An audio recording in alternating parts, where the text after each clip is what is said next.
Good morning, students. We were proceeding with our chapter number 10, that is our financial market, जहाँ पे हमने money market का introduction last class में देख लिया था. Now today we'll discuss about various types of money market instruments. Okay, money market हमने पढ़ लिया जहाँ पर जो शॉर्ट टर्म आपके फंड्स होते हैं जो जिनकी maturity is for less than 1 year, उनकी जो डीलिंग्स होती है selling and buying, that is done in the money market. अब वैसे मनी मार्केट में कौन कौन से इंस्ट्रूमेंट्स हैं बेसिकली जिनका यहाँ पे सेलिंग एंड परचेजिंग होता है. So first is our treasury bill. A treasury bill is basically an instrument of short-term borrowing by the government of India. Maturing is less than 1 year. They are also known as zero coupon bonds issued by the Reserve Bank of India on behalf of the central government to meet its short-term requirement of funds. ठीक है, जो कि issue किया जाता है reserve bank of India से on behalf of the central government. Central government के behalf पे रिजर्व बैंक ऑफ इंडिया जो है इन्हें इशू करती है. क्यों इशू करती है? जब शॉर्ट टर्म रिक्वायरमेंट होती है फंड की जिनकी मैच्योरिटी होती है for less than 1 year. Treasury bills are issued in the form of promissory note. They are highly liquid and have assured yield and negligible risk of default. They are issued at a price which is lower than their face value and repaid at par.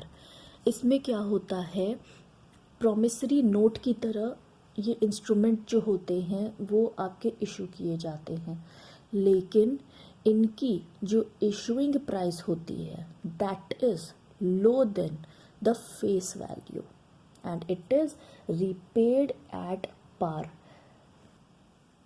The difference between the price at which the treasury bills are issued and the redemption value is the interest receivable on them and is called discount. ठीक है, जो issuing price है, ठीक है, जो issuing price है at which the treasury bills are issued और उनकी जो रिडम्पशन वैल्यू है, जो उनकी एक्चुअल वैल्यू होती है, उनके बीच का जो डिफरेंस होता है वो होता है इंटरेस्ट रिसीवेबल, जिसको हम डिस्काउंट भी कहते हैं. Treasury bills are available for a minimum amount of 25,000 and in multiples thereof. 25,000 का मिनिमम ट्रेजरी बिल जो है वो इशू होता है. Example, suppose an investor purchases a 91 days treasury bill with a face value of rupees 1 lakh for rupees 96,000. यहाँ पे आप देख रहे हैं 1 लाख फेस वैल्यू है लेकिन जो इशूइंग प्राइस है वो 96,000 है.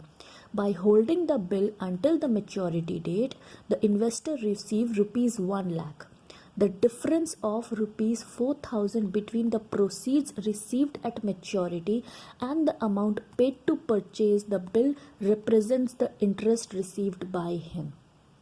Maturity पे उसे 1 लाख रुपए मिलेगा, लेकिन जब इशू हुआ था तो 96,000 पे उसको इशू हुआ था. इसका मतलब है जो 4,000 उसको एक्स्ट्रा यहाँ पे मिल रहा है that is the interest. Next हम आते हैं कमर्शियल पेपर पे कि what is commercial paper. Commercial paper is a short term unsecured promissory note negotiable and transferable by endorsement and delivery with a fixed maturity period. जो commercial paper होता है, पहली बात तो वो होता है आपका ट्रांसफरेबल एंड वो अनसिक्योर्ड होता है. जैसे ट्रेजरी बिल आपका सिक्योर्ड था जहाँ पे रिस्क ना के बराबर था, वहीं आपके कमर्शियल पेपर में आपका जो कमर्शियल पेपर है that is unsecured, negotiable and also transferable. अगर कोई ट्रांसफ़र करना चाहता है एंडोर्समेंट के थ्रू तो वो ट्रांसफ़र इसको कर सकता है, लेकिन इसका एक फिक्स्ड मैच्योरिटी पीरियड होता है. It is issued by large and credit-worthy companies to raise short-term funds at lower rates of interest than market rates. ये क्या होता है, जिन कंपनीज ने ऑलरेडी बहुत रेपुटेशन मार्केट में अपनी बनाई है वो इन्हें इशू करते हैं और लोअर रेट्स पर कमर्शियल पेपर वो इशू करते हैं, क्योंकि उनको इंटरेस्ट जो होता है वो ज़्यादा नहीं उसका कॉस्ट इनकर करना होता, ठीक है। क्योंकि अगर मार्केट में उसको वो इशू करेंगे तो क्या होगा कि जो इंटरेस्ट रेट्स हैं उनको ज़्यादा पे करने पड़ेंगे और उन्हें इंटरेस्ट रेट कम पे करना है, इसलिए वो उसे कमर्शियल पेपर की तरह यहाँ पे इशू कर रहे हैं। The issuance of commercial paper is an alternative to bank borrowing for large companies that are generally considered to be financially strong.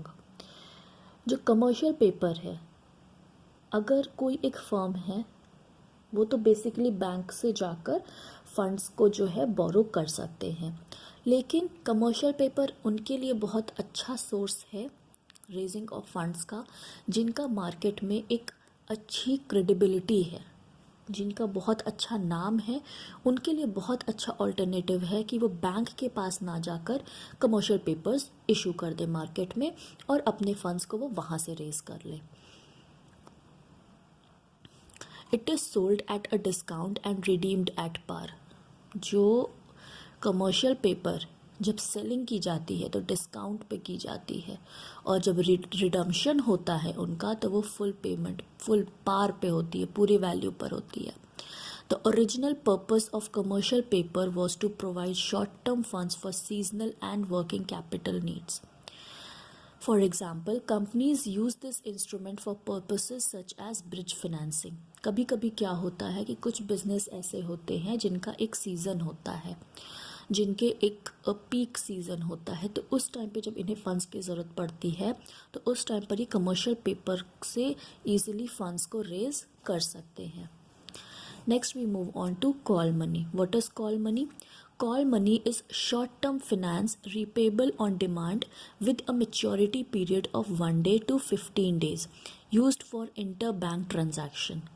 ये क्या होता है, एक शॉर्ट टर्म फिनेंस होता है जो कि रिपे कर दिया जाता है जब डिमांड होती है, जिसका मैच्योरिटी पीरियड होता है 1 day to 15 days और ये यूज़ होता है फॉर इंटर बैंक ट्रांजैक्शंस।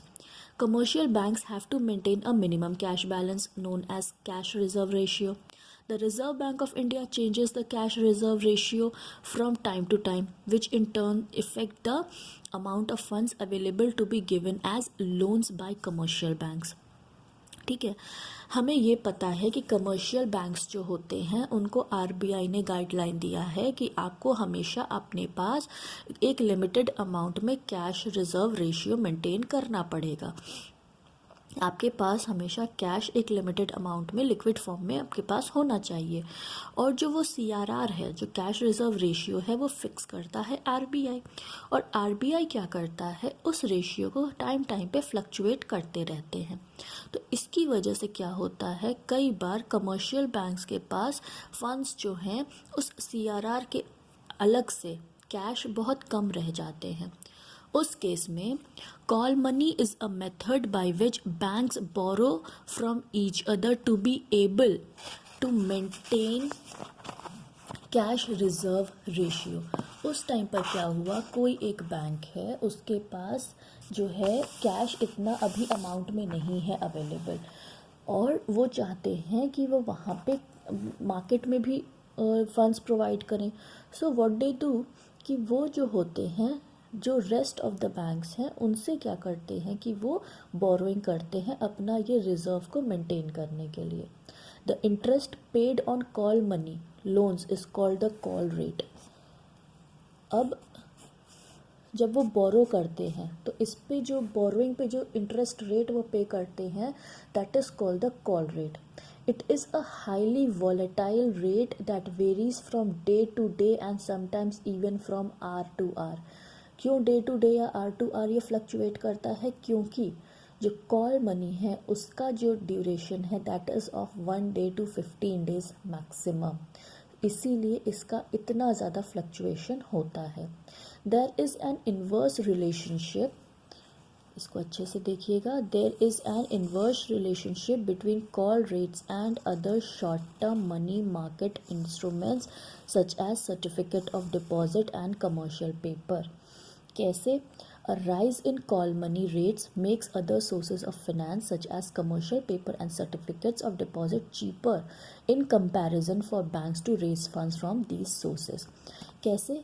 जब कॉल मनी जो है वो क्या होता है कि कितने रेट पर, जो आपका कॉल रेट है, कॉल मनी बेसिकली आपका वो मनी होता है जो दूसरे बैंक से आप बोरो करते हैं अपने रिजर्व को मेंटेन करने के लिए।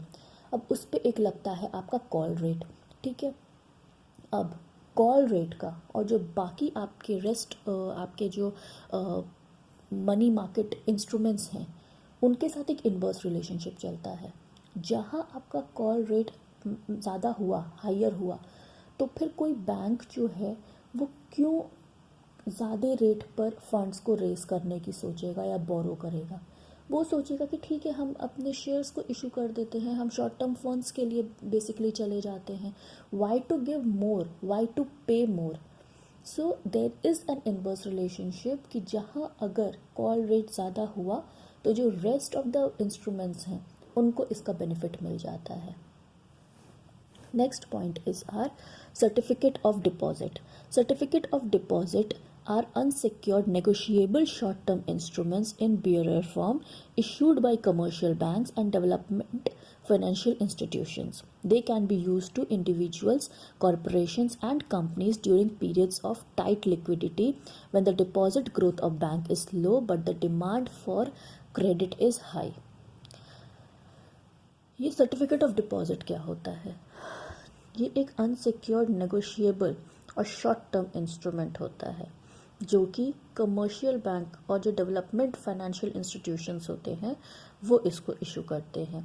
अब ये जब शॉर्ट टर्म फंड्स के लिए इंडिविजुअल को, कॉरपोरेशन को, कंपनी को, तीनों के नाम पर इशू हो सकता है जब मार्केट में अवेलेबिलिटी ऑफ जो कैश है, लिक्विड फॉर्म है, उसकी अवेलेबिलिटी कम है लेकिन क्रेडिट ज़्यादा है। तो उस केसेस में सर्टिफिकेट ऑफ डिपॉजिट जो है उसको यहाँ पर इशू किया जाता है। Next is our commercial bill. What is commercial bill? A commercial bill is a bill of exchange used to finance the working capital requirement of business firms। Commercial bill वो bill है, एक आपका bill of exchange है जो कि finance करता है working capital requirement को।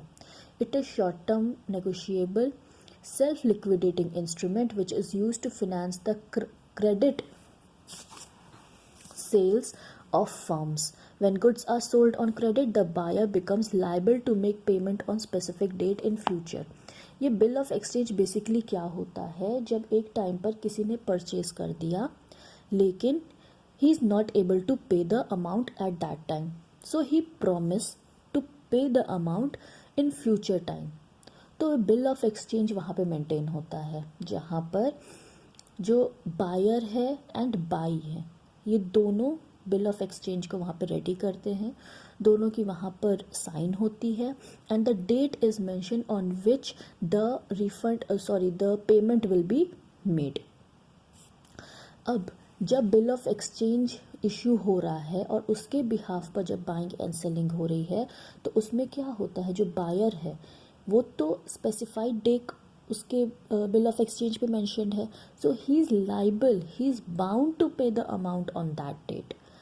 The seller could wait till the specific date और make use of a bill of exchange. अब वो सेलर क्या कर सकता है कि या तो उस डेट के लिए रुके या तो वो जो बिल ऑफ एक्सचेंज है क्योंकि रिटन फॉर्म में है उसको वो यूज़ कर सकता है अगर अपने बिजनेस में वो चाहे तो। वहाँ से जब पेमेंट आएगा तो फिर ये वहाँ दूसरे पार्टी को ट्रांसफ़र कर देगा।